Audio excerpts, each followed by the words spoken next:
isang magiting na senador mukhang pinatatanggal ata sa Senado. Ewan ko, ba't may mga ganitong issue. Pero panoorin muna natin yung reaction ni Lacson, ha. Ipapakita ko sa inyo kung gaano kasinungaling to si Pinky. So, AGS ka ba? Okay. Sir, so after ng exchange po ninyo ni Senator Marcoleta, how are things? Well, I feel good. Kasi, it's been quite a while and numerous times. Wala naman talaga. Pumipitik si Kuya. I feel good. Hoy, sinabi niya na hindi siya bakla, huwag kayong ganyan.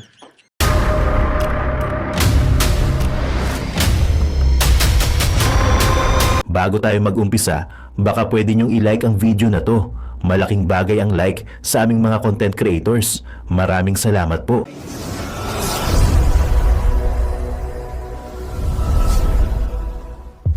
Naku po, Diyos ko, mga kababayan, eto na, totoo kaya yung sinasabi ni Boss Banat Bay, mga kumare ko, na sisibakin na, no, si Soto at si Lacson. My goodness! So, bago ang lahat, bago tayo magsimula mga kumare ko, isang like naman muna dyan. So, napanood nyo yung preview kay Boss Banat Bay. Mamaya, makichismis tayo ha, panoorin natin yung full video sabay-sabay. Kung talaga bang sisibakin na to, may bali-balita doon, sisibakin na si Lacson eh. Kasi nagpapahalata na masyado, no? Nagpapahalata na at ay nabubuko na ang mastermind. Nako, my goodness! Alright, mga kumare ko, kamusta po kayo dyan? At simulan na itong ating vlog, mga babayan, no? Nako, si Pinky Lacson pumipilantek. Hindi daw siya bakla, mga babayan, ha? Medyo may pagganong-ganon na siya. Ay, bumibigay na talaga. Hindi daw siya bakla, mga kumare ko, ha? Huwag kayong ano dyan, ha? So, eto mga babayan, ito ang pag-uusapan dito, no? Panoorin nyo mamaya yung full video. Salita lang tayong konti, mga kababayan. Ito pa lang si Lacson ay naghihintay lang pala na kausapin siya ng attorney ng 18 Marines para ano daw, imbitahin sila sa Blue Ribbon. Puking inang yan. Nagkasabit na nga ng mga affidavit, kailangan mo bang na magpaalam pa sa'yo? Abay, ikaw nandyan, no? Dapat, ikaw na maghimok na, tara, dito tayo sa Blue Ribbon at pag-usapan natin yung mga kawatan. Hindi ba? May pagganong-ganon pa. Masyado kang halata talaga, Mr. Pinky Lacson, no? Alam nyo naman, syempre, may pinoprotektahan, yun. At itong si Senator Marcoleta, mga babayan, ay talagang pinupukpok, binabanatan itong mga kawatan. Kaso, syempre, itong si Pinky Lacson, napakadaming alibay. Ewan ko nga kung bakit nandyan pa yan eh. Wala tayong magagawa, mga kumare ko, mga kumpare ko. No, hanggat nandyan yung mga yan, ay hindi po mahuhuli ang mga demonyong kawatan. About sa mga flood control, kahit putak na ng putak itong si Senator Marcoleta, ay wala hong mangyayari. Bayaan nyo na lang sila magputak-putak dyan dahil ang pagpuputak-putak ni Senator Marcoleta ay hindi ho papakinggan ng mga demonyong kawatan. No, hanggang sa 2028 na lang, ipakulong na lang talaga kaagad ang mga demonyo. Okay? Kasi mga kababayan, tulad yan sa West Philippine Sea, yung pag-aaway daw umano, yung parang ginagatungan pa daw ni Senator Marcoleta ang away ng China at ang Pilipinas. Pinagbabati nga, pinag-aayos eh. Hindi ko alam kung anong mga pinagsasabi na to. Hindi ho. No? Baga si Senator Marcoleta, gusto niyang maayos ang sigalot. No? About dyan sa Philippine Sea, yan yung mga wala pa nga daw mapping. Pinipilit nila, no? Siyempre, dapat idaan mo yan sa due process at mas magandang usapan dahil hindi naman tayo uubra. Sabi nga na Senator Marcoleta, ni Pinky Lacson, yung gano'n. Wag na daw gatungan dahil mahina po ang military ng Pilipinas. Buti alam mo, isang pindot lang tayo ng China, ubos tayo eh. Dapat yung mga missile dito sa Pilipinas na base militar ng Amerika, ipabalik nyo na sa kanila. Alam nyo, pag itong China at ang Amerika, mga babayan, ay naggera, ubos tayo dito. Ubos, pati pang tubos. Dahil yung missile ng mga Amerika, nandito man yan, hindi natin alam kung nasaan. Pag nag-away ang dalawang bansa na yan, titirahin tayo ng China dahil yung mga base militar ng Amerika nandito.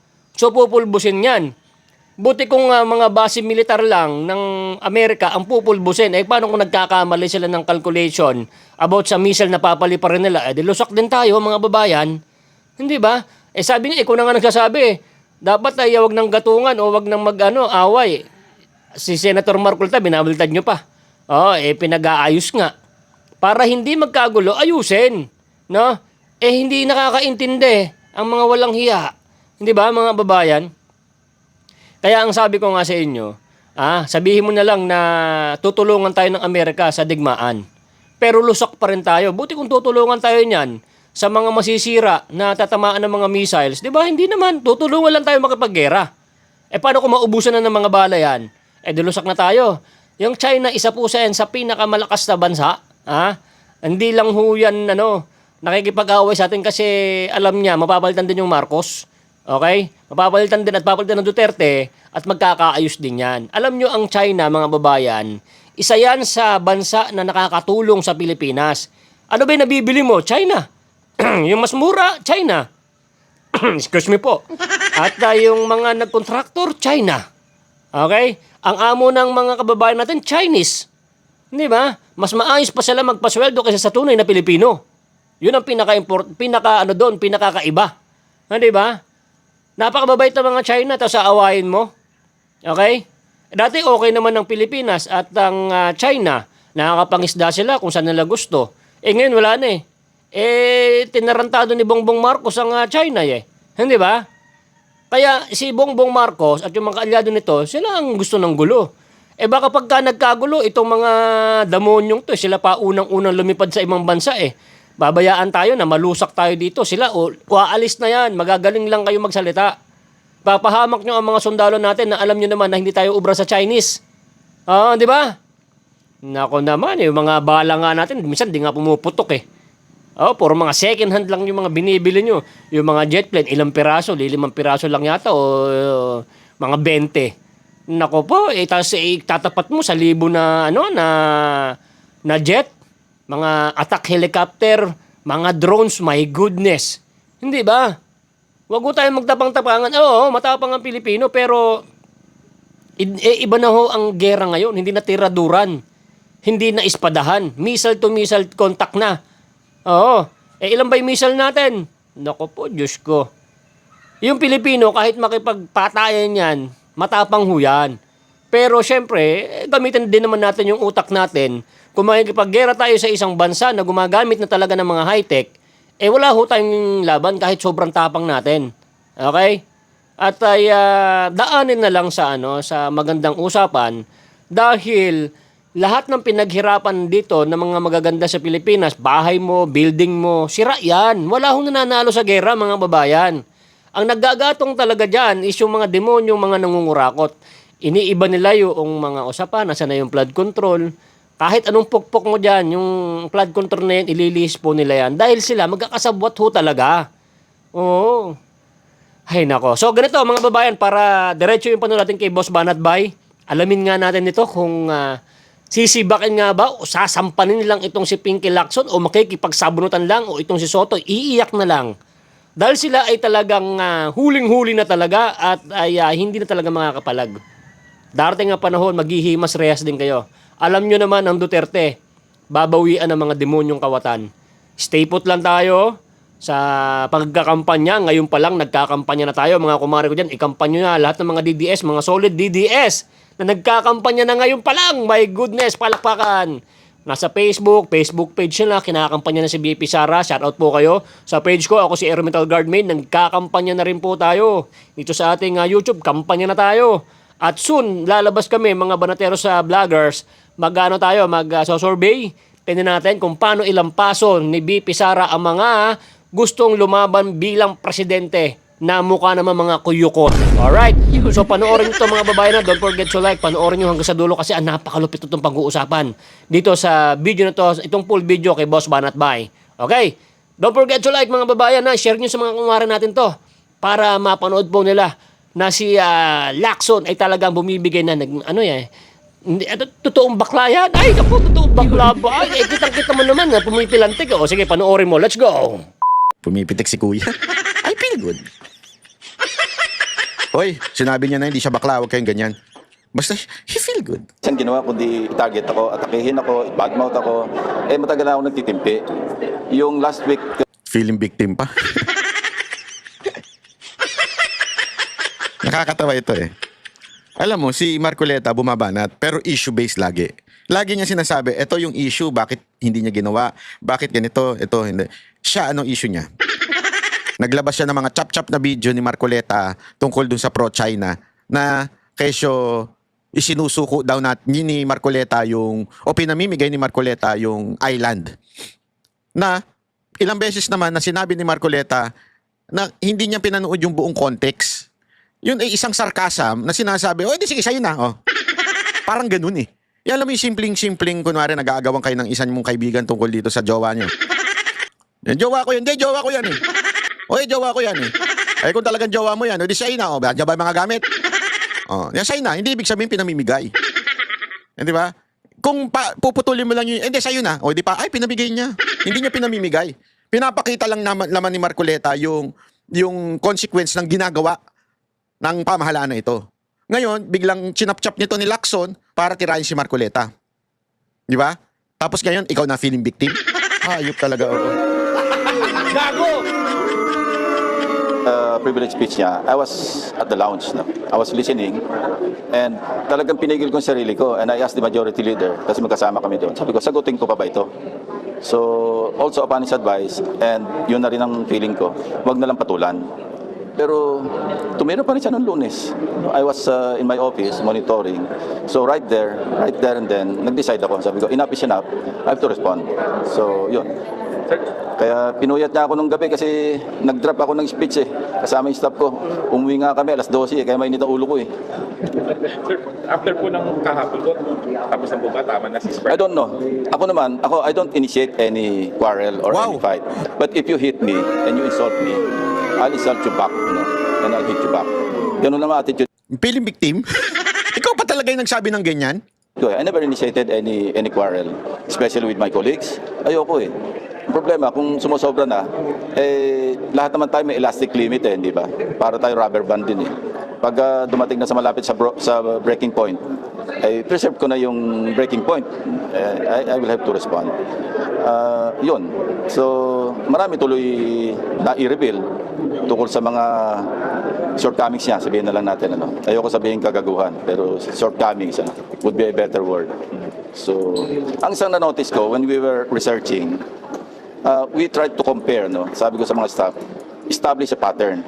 Yung kanyang pronouncements about China, about the West Philippine Sea, talagang swak na swak do sa website, official website na Tingnan mo, eto, aatake ka na naman. Aatake na naman daw siya. Kesyo pareho daw nung official statement o yung pinaglalaban ni Marcoleta yung sa official statement ng China website. So eto, another fact na binabato mo na naman kay Marcoleta. Sasagot na naman si Marcoleta sa'yo. Tapos sasabihin mo na naman, bakit ito kinatake ni Marcoleta? Gago! Ministry of Foreign Affairs of the People's Republic of China. So what does that indicate or tell you? Di ba? So kung gano'n ang kanyang posisyon, pinaparot niya lang ba yung posisyon ng China regarding the West Philippine Sea? So yun, hindi na dapat lumabas yun eh. But hinahamon niya ako eh.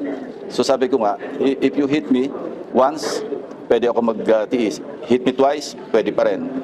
Hit me 3 times, medyo malapit na sa elastic limit yun.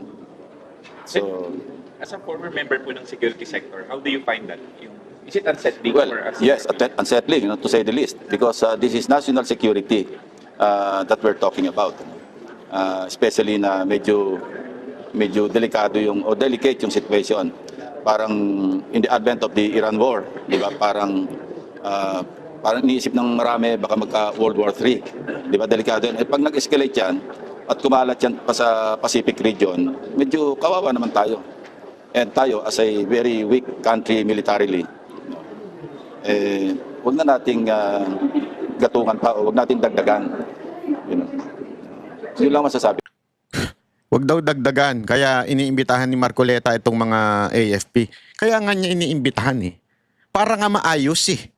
Para nga mapayapa ang usapin between us and the China government.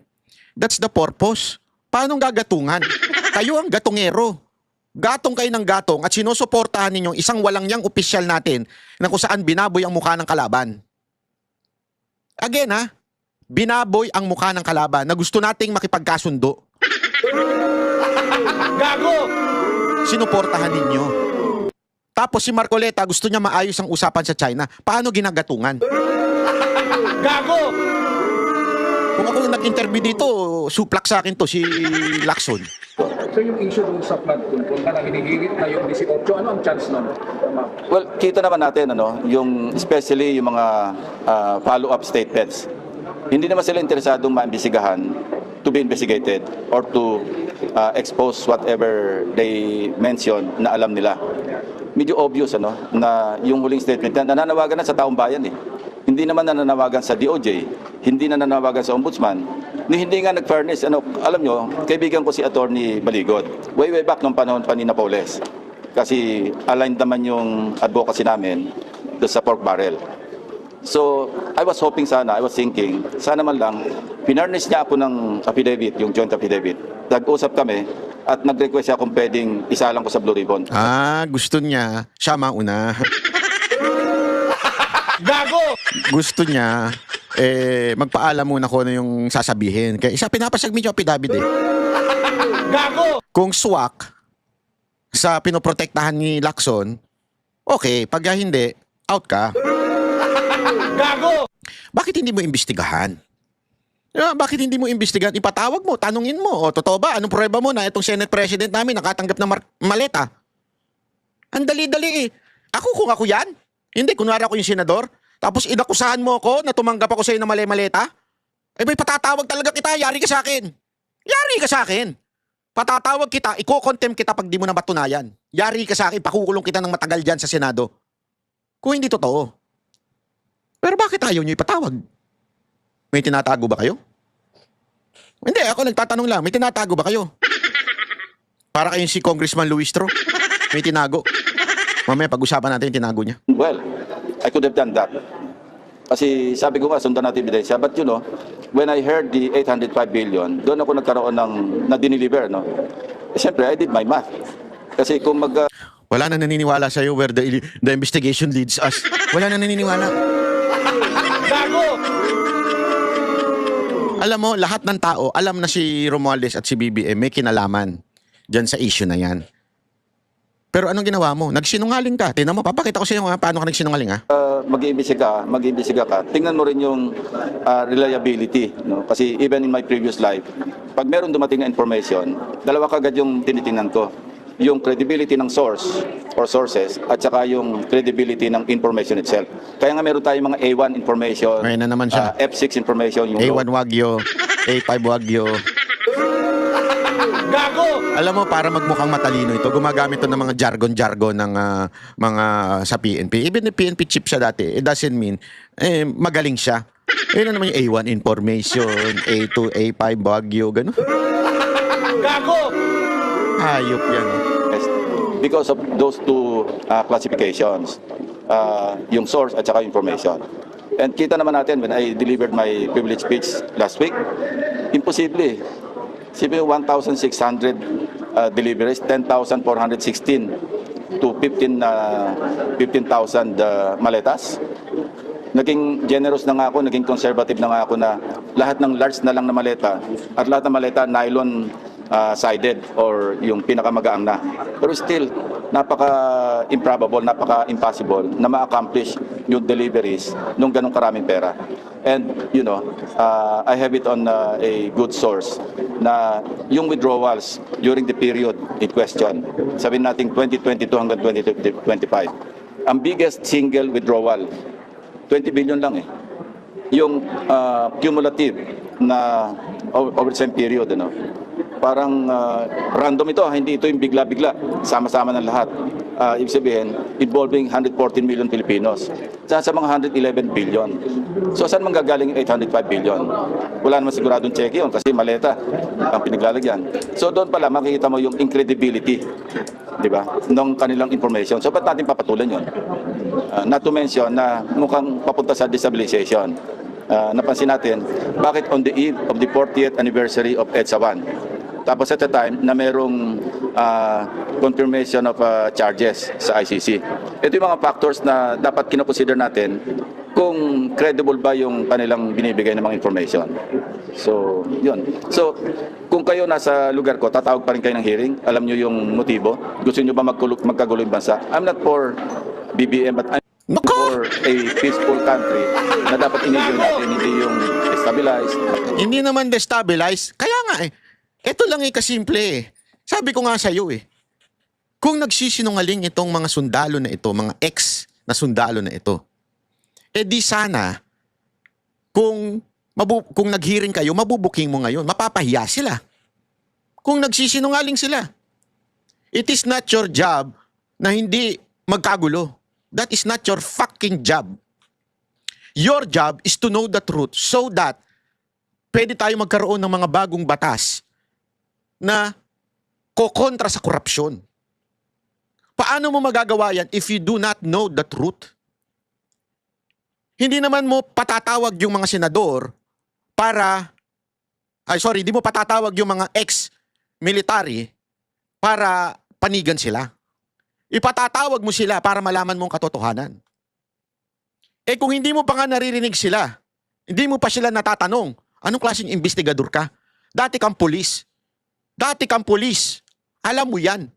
Para malaman mo katotohanan, ipapatawag mo ang dalawang panig. Di ba? Papatawag mo sa presinto, mag-uusap, at doon maaamoy mo kung sino nagsisinungaling. Eh dito, malayo pa lang, porket hindi makapangyarihan, porket sa tingin mo, walang kakayanan, eh feeling mo sila na kagad na may kasalanan. Ginudge mo na sila bago mo pinakinggan. Anong klaseng investigador ka? Paano ka naging PNP chief? Palakasan? Gago! Di ba? Ayun ay simple lamang na konklusyon. Gulo at maaaring pati yung armed forces makihalo. Gusto nyo ba maulit yung ganong situation? Of course not. Sir, how about yung mga Ilocos and Yusek? Yusek Bersamin was never mentioned. Kaya nga tinanong ko siya, have you read the partial committee report? If there's one sentence or one phrase that mentioned Yusek Bersamin, why not?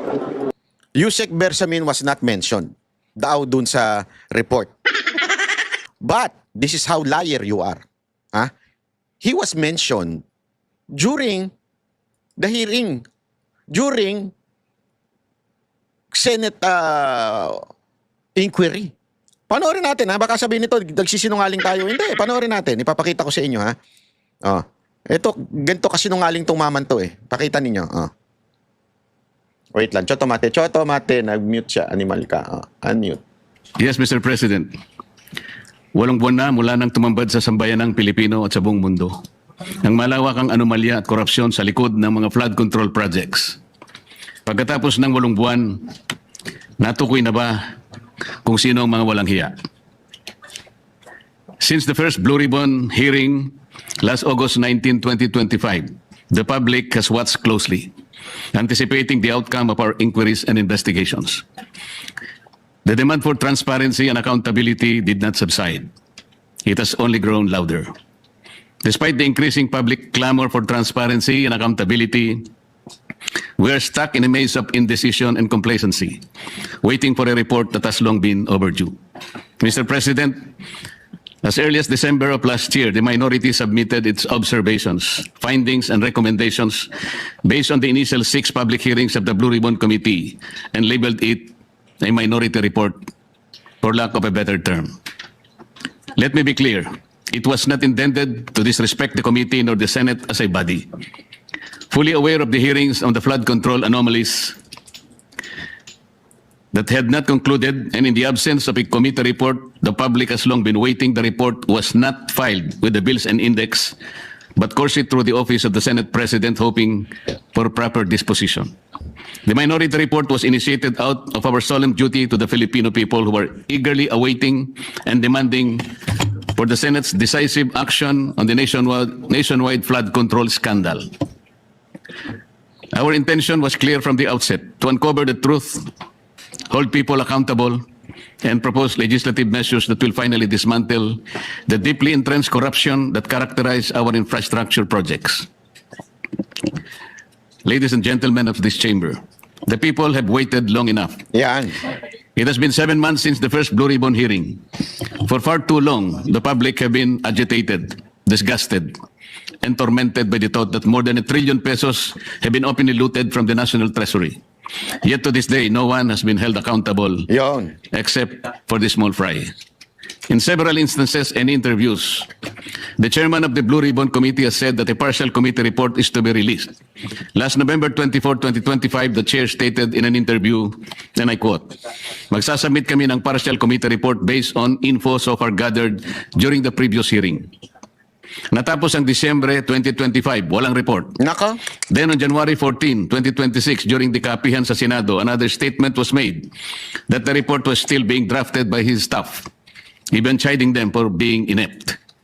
Are we supposed to depend solely on the capacity and perhaps the willingness of our staff to produce a report that the Filipino people have been waiting for? A report that is not merely a formality but a duty we owe to the public we serve. It was out of exasperation that on January 20, 2026, we took it upon ourselves to formally release the minority report in a press conference to prevent the findings of our inquiry from being stalled while the public continues to wait for answers.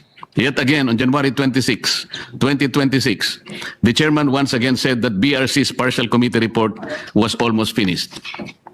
Mr. President, the minority report was not done half-heartedly, nor was it done out of disregard for this institution. It was done because the Filipino people have been waiting for this chamber to tell them what has been found. The submission of a minority report therefore served a simple yet necessary and urgent purpose, to let our people know that something has been done, at least from our side. Sadly, after the minority's press conference, said report was vilified without even the courtesy of reading it. The BRC chairman was even blunt when he said that the place for the minority report is the trash bin. Sa basurahan, a submission anchored in the same hearings, 3 of which he actually presided, the same resource persons, and the same affidavits. Masasabi ba niyang pangbasura lang din ang lahat ng iyon? Kung itatapon sa basurahan ang ulat na ito, hindi ba't para na rin nating itinapon ang lahat ng ebidensya kasama na ang 2 privilege speeches niya na ginamit sa minority report? With due respect, the Senate was never meant to be a place where inconvenient findings are thrown into the trash bin just because they challenge the preferred narrative. The minority report exposes how ghost and defective blood control projects stem from systemic corruption embedded in the country's infrastructure planning, budgeting, and implementation processes. It unraveled a corrupt monitoring and quality control system that gave way to a normalized system of kickbacks, rigged bidding, and budget insertions involving lawmakers, DPWH officials, and favored contractors, even as it recommended comprehensive reforms through proposed measures to address the issues across all stages of project implementation. Finally, the minority report raised serious concerns about veering away from the initial course of investigation, from pursuing major perpetrators to selective summoning of witnesses, intimidation or discrediting of whistleblowers, and the failure to summon key political figures.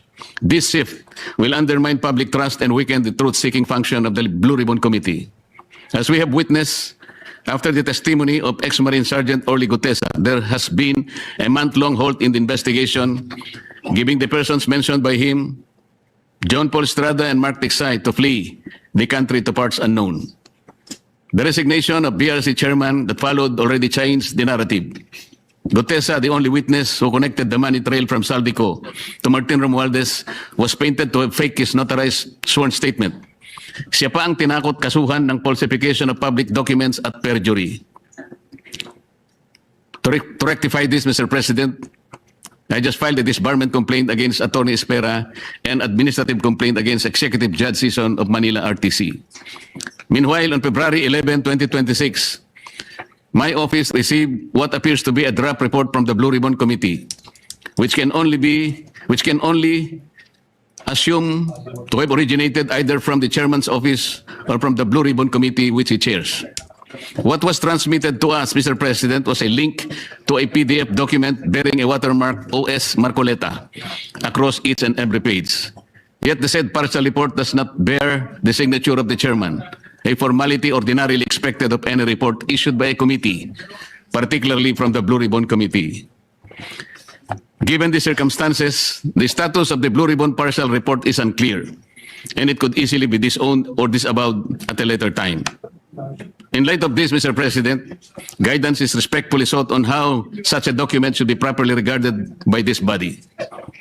The same people were hell-bent on criticizing the manner by which the minority report was submitted. Yet they have no qualms circulating a supposed committee report in a manner that lacks even the most basic formalities expected of an official document of this institution. Maybe because of the following observed weaknesses. In the BRC chairman's interview with Dos por Dos on DCRH as early as July 31, 2025, he alleged that there are at least 60 sitting congressmen who also acted as contractors of infrastructure projects in their own districts.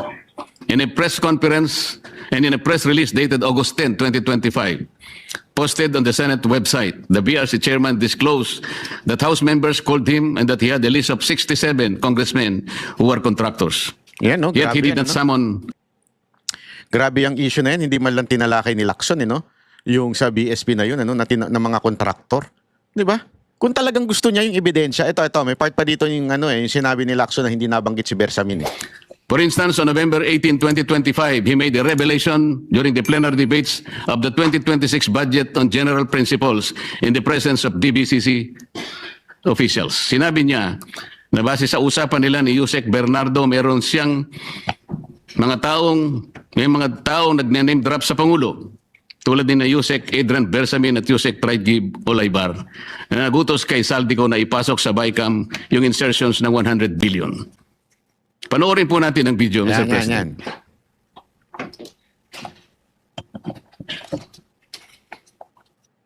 Sabi niya, ang pagkaalam niya, kasama si Yusek Adrian Bersamin. 8 billion pesos, Mr. President, in at least 10 deliveries. The modus that yung arrangement nila is, may tigay sa silang armor van. May armor van si Yusek Olaybar. Di ba sabi ni Lacson hindi daw nabanggit doon sa kanilang partial report? Bakit? Ito ikaw nga mismo nagbanggit kay Yusek Bersamin. So nagsisinungaling ka? Bakit nagsisinungaling? Kasi ibig sabihin, hindi mo ni-report doon sa partial report ninyo sa BRC, sa Blue Ribbon. Hindi mo binanggit ito. So, kasinungalingan yung report na yun, yung partial report na yun. May armor van siya, magpapark sa basement ng Diamond Hotel, darating yung van driven by Olaybar, and possibly, sabi niya, hindi siya sigurado, and possibly along with Adrian Bersamin. Bakante yung armor van, ipapark, idadrab yung isang van na puno ng pera. Ranging from 800 million hanggang 2 billion. Umabot ng 2 billion only because sometime in March, yung kanyang date na sinasabi from I think March hanggang April yung delivery. Very good nga raw siya, sabi ni Yusek Olaybar, kasi nakakapag-deliver. Ang biggest kasi naipon because March 11,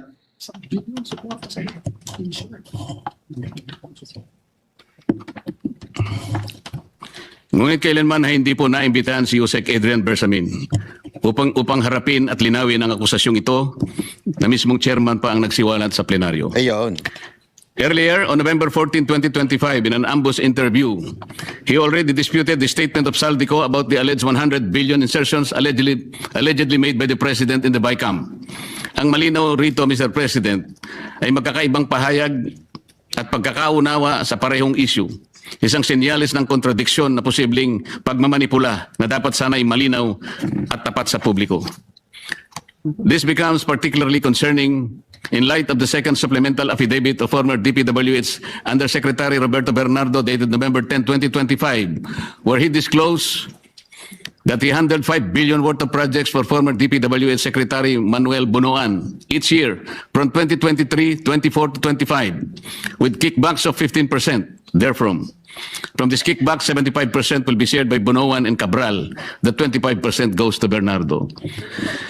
Pinayagan din ng chairman ng BRC ang pakikialam ng DOJ sa mga pagdinig, lalo na sa pagpili ng mga gagawing testigo sa ilalim ng Witness Protection Program.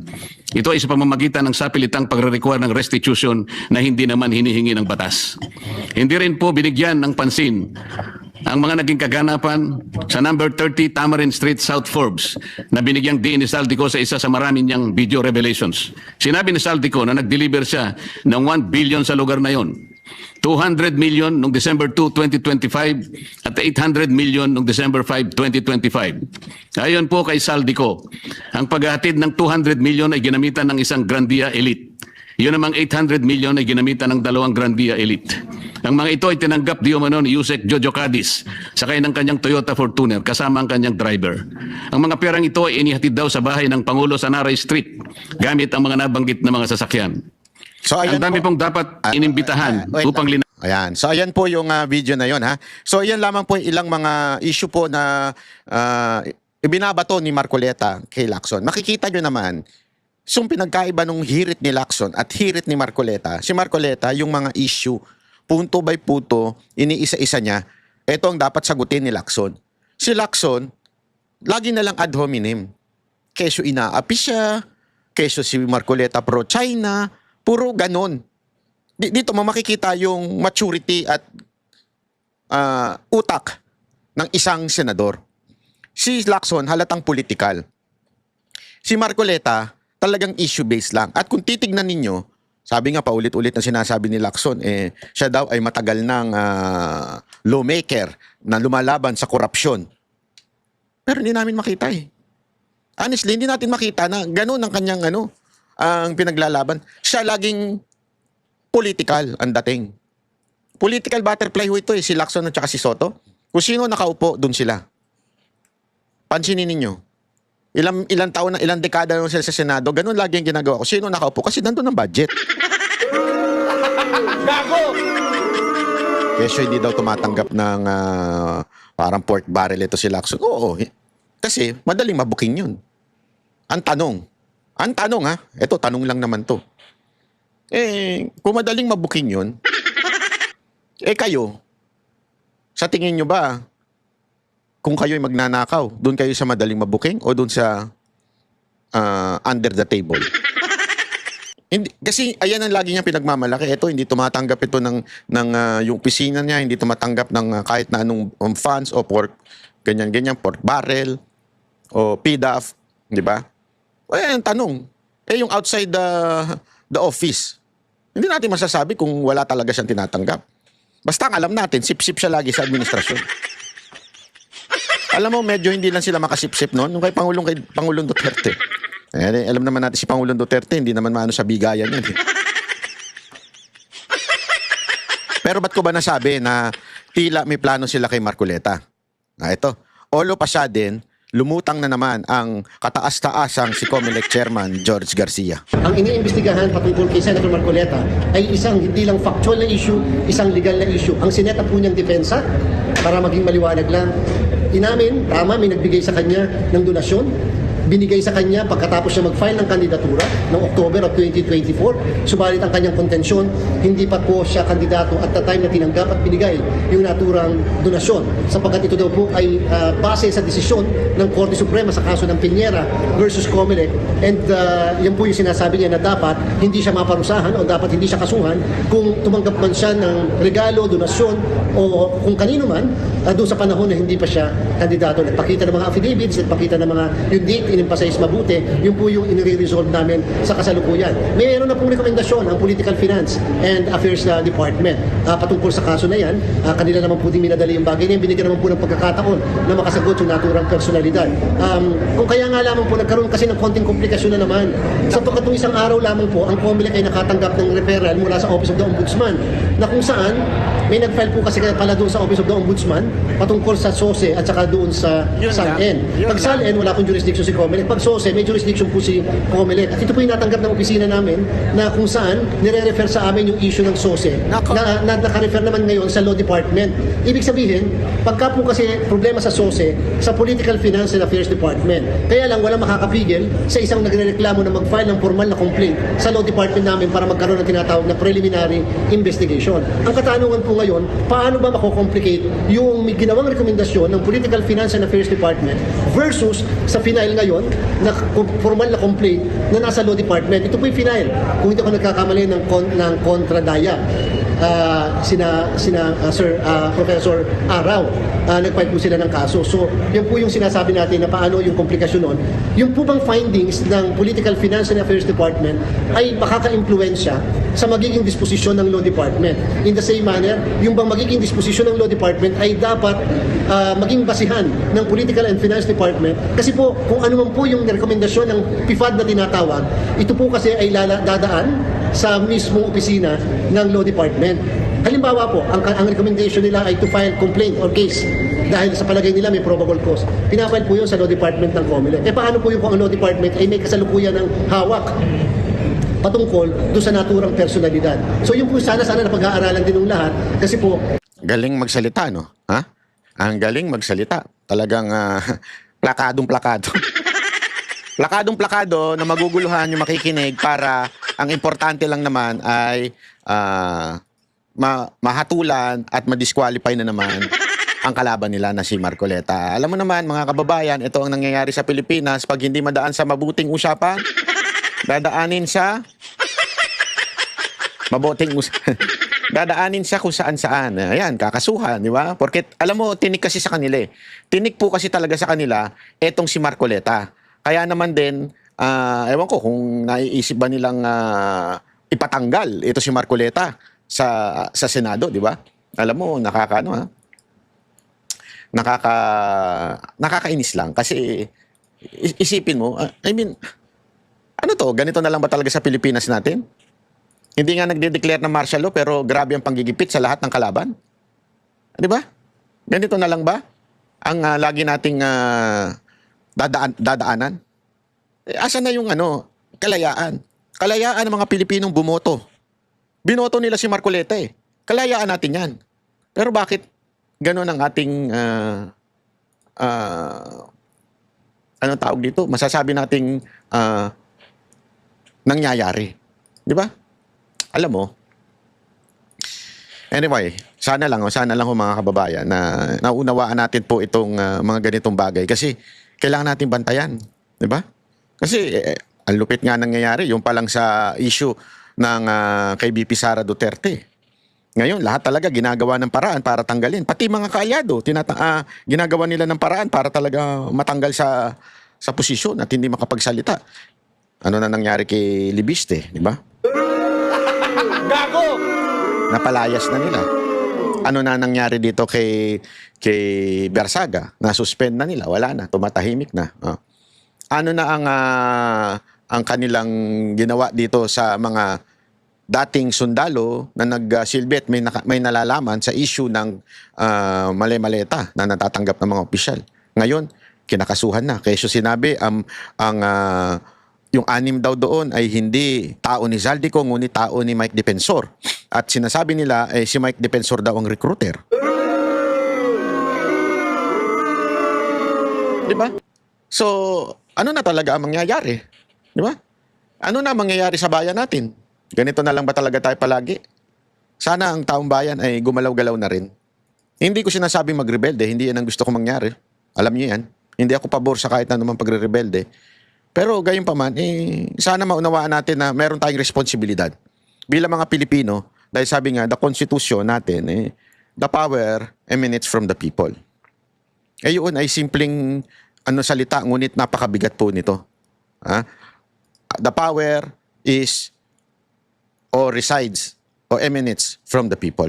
Vice, ang Senate ngayon is may hesitancy sa pag-investigate sa 18 Marines. Ano yung reaction niyo dito, ma'am? Well, mag-iisang taon na rin yan, ma'am. Simula nung sinabi ng dati ni Pangulong Marcos na maiyak naman kayo. No? Sa mag-iisang taon na yan, hanggang ngayon, wala pa rin nananagot sa blood control scandal, sa katiwalian na nangyari sa 2023, 2024 at 2025 budget. So, ano lang natin yan, itahi natin yan doon sa nangyayari ngayon sa Middle East. Kung isang taon na itong corruption scandal na ito, na walang nananagot at walang sinseridad ang administrasyon na investigahan at ipagtulong ng ating mga ito sa scandal na yan, makikita din natin na wala silang gagawin dito sa problema natin na darating dahil sa giyera sa Middle East. Yan, 1 taon na ang nakalipas nung mahiya naman kayo. Hanggang ngayon, hindi pa siya nahihiya. Diba? 1 taon na po yan. Oh. Ito, panoorin natin ito. Maganda itong, ito. Ay, wait. Chotomate. Ha? Ito. Ang ganda ito eh. It's an obvious reason talaga. Yung sa totoo lang, yung pagsagot niya yung sa utang, no? Na gusto naman daw bayaran, pero dahil Yung utang? ganun yan, utang Luistro. nila kay BP, doon sa law office. 8 million. Kay Man Scarpio. Oo. May utang siya dun sa rape case na asawa niya. Oo, at di ba, inamin rin yung tinago niya. Ewan ko sa mga lawyers, kaya ako minsan yung mga kaibigan kong lawyers, sinatanong ko, talaga bang ethical yung mga pinaggagawa? At tapos ang sabi niya, late babayaran naman daw. Dahil ilinabas, isa cybercrime. Si BP Inday. Paano isa sa Ayaw talaga magbayad, kaya gano'n. diba? Bakit naman ang IBP? It's a challenge for you. Hindi mo ba pwedeng Discipline, IBP, to prove you? Iimbestigahan nyo na yun? Kasi admission yan eh. Na sinabi niya na tinago niyo yung asawa niya. And that was rape. That's a non-bailable offense. Bakit si Revilla na nagdi-deny siya na ginawa niya yan pero nag-surrender siya? Oh, tama. Kita niyo yung pinagkaiba. Yung congressman na si Luistro, yung babae, itinago niya yung kanyang asawa nung nagkaroon ng warrant. Bawal po yan sa batas. Ewan ko nga kung ba't ganun eh. Bawal yan sa batas pero hindi siya nakulong. Yan ang tinatawag na obstruction of justice. Kasi nga, tinago mo yung asawa mo. Wala namang problema kung you disagree. Kaya nga, may warrant tapos mag-bail ka na lang or ididinggin yung kaso. Ang ginawa mo, itinago mo talaga tapos dininig yung kaso. Di ba? Bakit? Bakit si Robin Padilla, ilang taon sa kulungan? Yeah. Bakit yung asawa ni Luistro, kakaiba? Ayaw talaga. Kahit na yun ang batas na kulong ka muna bago ka mag-motion for bail. Yan ang sa totoo lang talaga. Kaya nabuking siya dahil may utang pala siyang attorney's fees kay Attorney Man Scarpio na ayaw niyang bayaran. Ang hirap naman ang singilin ng mga ito. Kakasuhan ka. Ayaw ko na kliyente yan si Luistro. Grabe, no? Ang lakas ng loob ng kapalan mo, kakasuhan pa si BP Sara Duterte. Ngayon, tanong, totoo ba yan? Totoo ba yan? Siya na mismo sumagot. Tinago ko po asawa ko. Wanted siya. Lawyer ako eh.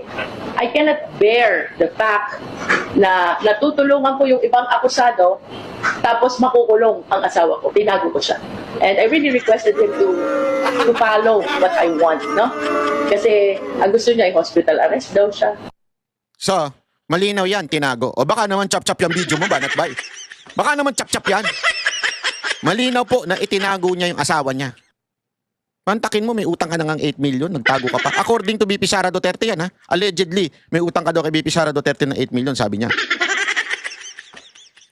Ay, panoorin natin. May news din yan. Inamin ni Batangas Representative Jervil Jinky Beatrix Luistro na totoong itinago niya pansamantala noon ang kanyang asawa para ihanda ang legal defense nila sa kasong rape. Sa isang panayang walang gatol na ikinuwento ng kongresista ang mga pinagdaanan nilang mag-asawa noong panahong inaakusahan ng dalawang magkasunod na kasong rape, sinuoy Mayor Noel Luistro. Ang nabasurang rape cases ng kanyang asawa ay iniluluta ngayon ng ilang netizens at ikinakabit sa pinalalagay na agresibong pagtiga ni Congresswoman Luistro kay Presidential Spokesperson Attorney Harry Roque, partikular ang pag-cite in contempt at pagpapaaresto dito ng Kamara. So ayan po, malinaw mga kababayan. Ito ay news po ng politiko ha. Talagang tinago. Tinago ni Congressman Luistro yung kanyang asawa na may kasong rape. Although sabi nga nila, we do not know what happened. O maybe sabi nila na-dismiss daw o whatsoever. No, it doesn't matter whether it was dismissed or natuloy. The point is nag-issue ng warrant ang korte. Dapat harapin mo yun. The warrant says, alam nyo ba ibig sabihin ng warrant? Sinasabi lang ng warrant, hindi ibig sabihin yan, ikaw ay guilty. Pero sinasabi ng warrant, ikaw ngayon ay under the custody of the judge. That particular court na sinampahan ka ng kaso. So you are under that jurisdiction. So kukunin ka na ngayon ng law enforcement. Kukunin siya, ilalagay siya under custody, tapos doon pinaglalabanan yung kaso. Kung ito'y bailable, pwede ka lumabas. Pero you're still under the jurisdiction of the court. Pero kung wala kang kaso, ay sabihin, walang bail, nandun ka sa kulungan. Pero dito, napaka-obvious. Diba? Napaka-obvious na itinago ni Luistro itong kanyang asawa. Dito, makikita mo mga kababayan, na itong tao na to ay lawbreaker, hindi to law-abiding citizen. Tapos, this is how ironic and funny our country. Mandakin mo siya ang nasa Committee on Justice. Hindi nga siya sumusunod mismo doon sa justice system ng Pilipinas. Siya ang head ng Committee on Justice sa Kamara. Siya yung magdidinig ng mga panukalang gustong ipasa ng Congress o ng Kamara o ng House of Representatives patungkol po sa hustisya, justice. Pasok na dyan yung crime, criminal, liability. Pasok na lahat dyan. Dyan sa committee niya. How can you put someone na may issue pagdating sa justice system doon sa bilang head ng Committee on Justice sa Kamara? Ganon ka katawa-tawa ang Pilipinas. Gago! Sa bagay, yun dyan mismong bend the law ay magpapatupad ng law sa ombudsman. Gago! Kaya alam mo, parang isang malaking circus ang ating gobyerno. Kasi mga government officials natin, mga nakaupo ngayon ay puro payaso. Mantakin mo may isa tayong ombudsman na tumitingin. Tumitingin po ito sa mga opisyal natin na dapat gampanan nila at hindi sila sumuway sa batas. Pero siya mismo nagsasabing you can bend the law. Ama naming Diyos na makapangyarihan sa lahat, salamat po sa iyong pagmamahal na hindi nagmamaliw.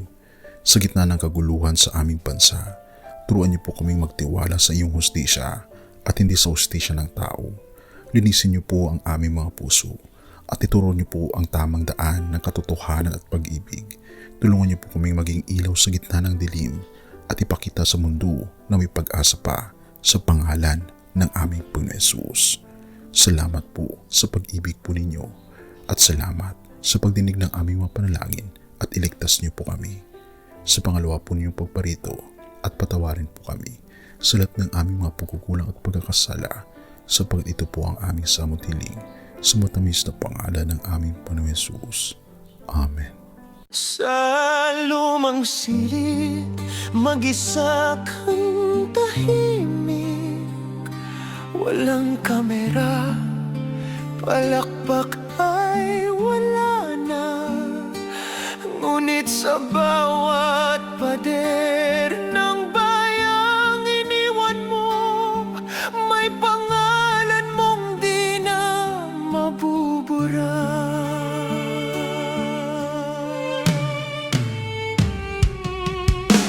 Minsan kang naging balikat ng mahihina, kalaban ng takot, kakampi ng masa. Di mo man laging nasabi ang tama, pinili mong ipaglaban ang madla.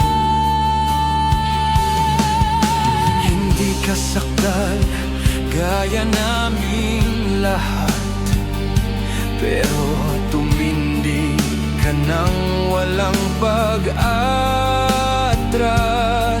At ngayong pagod ka na, tatay, kami naman ang sasalo ng bawat bigat.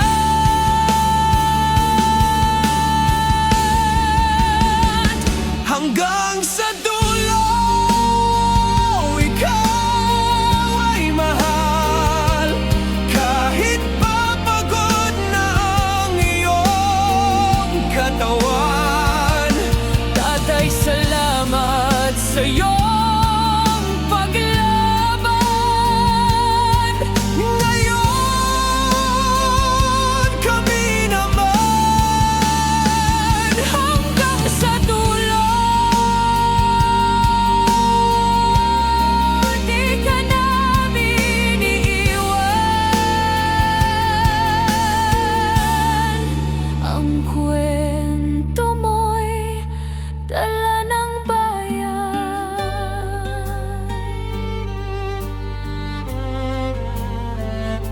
Tahimik ka na sa mga batikos, wala nang tugon, wala nang galit, pero sa mata ng mga maralita, naroon pa rin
At yun na nga mga kababayan, ano na ang masasabi mo? Kung mayroon kayong hinaingat komento patungkol sa balitang ito, please comment down below. Pag-uusapan natin yan sa comment section. At kung nagustuhan nyo ang video, ay huwag kalimutang mag-like at i-share na din para mas marami pang makaalam at umabot ito sa marami sa ating mga kababayan. Maraming salamat po. Mabuti pa ang sardinas, may label. Eh tayo, wala. Oo nga pala. Nay, ito na yung bayad ko sa isa, ano? O, kunin mo yung isa. Isa muna, iyan, no? Tapos, isa pa, di ba? 4 dapat na sardinas, eh. Yan. 3 na. Pang-4 na sardinas. Okay na.